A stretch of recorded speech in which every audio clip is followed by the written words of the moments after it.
Caring for children with special medical conditions.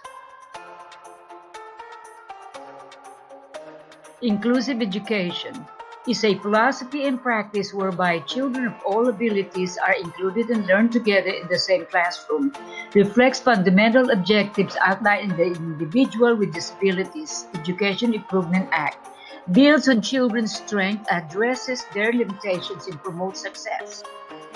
Early identification of children's health conditions requires a basic understanding of children's development and common health disorders, an awareness of high-risk child populations, knowledge of information and service resources that can assist schools in addressing children's special health care needs. 10% of children who experience respiratory allergies are non-Hispanic white, 11.5% are non-Hispanic Black, 8% are Hispanic, and 17.6% are children of two or more races. Children living in the South are more likely to have respiratory allergies.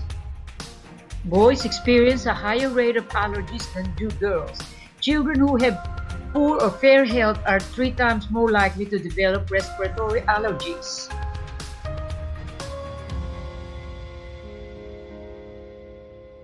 Childhood allergies are hereditary, are not outgrown, are classified according to allergen or substance that triggers a reaction, cannot be cured. Treatment is aimed at reducing exposure and controlling the reactive symptoms.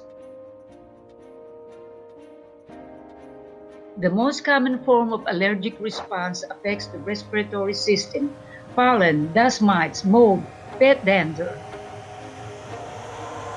Allergies can affect children's behavior and interest in learning, and therefore must be identified and treated. Teachers play an important role in observing children for signs of possible allergies. What indicators might a teacher observe? What foods are common causes of allergic reactions? 1 in every 11 U.S. children younger than 15 years has been diagnosed with asthma. Boys and non-Hispanic Black children experience the highest asthma rates. Children who are in poor health and/or living in poverty are 4 times more likely to be diagnosed with asthma. Asthma is the third leading cause of childhood hospitalizations. Childhood asthma has a strong hereditary predisposition, affects twice as many boys, is often seen in children who also have respiratory allergies, is increasing and thought to be related to environmental factors such as airborne allergens, secondhand smoke, Acute attacks makes it difficult for the child to breathe and may be triggered by a variety of factors: exposure to airborne allergens, stress, infections. Treatment is aimed at preventing acute attacks, controlling exposure, and relieving symptoms.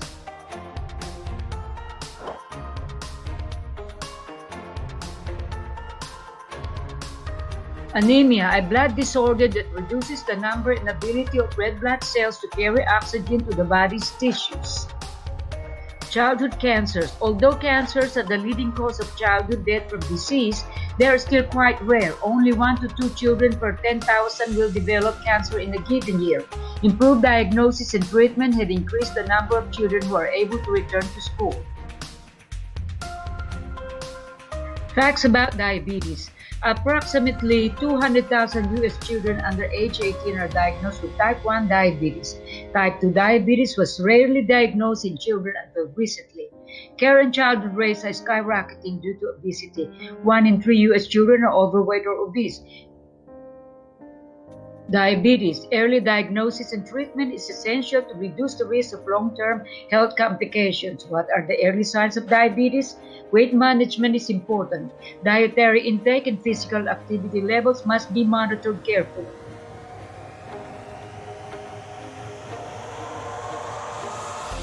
Facts about lead poisoning. Non-Hispanic Black children are more likely than other children to have elevated lead levels.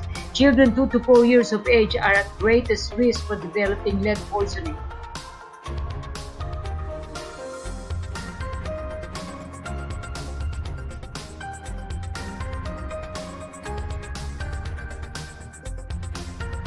Approximately 2 million people in the United States have experienced a seizure or been diagnosed with a seizure disorder. 300,000 are children under 14 years. Children who have neurological or genetic disorders such as cerebral palsy, fetal alcohol syndrome, or Down syndrome are at highest risk of experiencing seizures. Management of seizures. Most seizures last less than 2 minutes. Call immediately for emergency medical assistance if a child has a seizure or if the child has difficulty breathing or no known history of seizures. Observe the child closely for breathing. Roll to a recovery position when the seizure ends.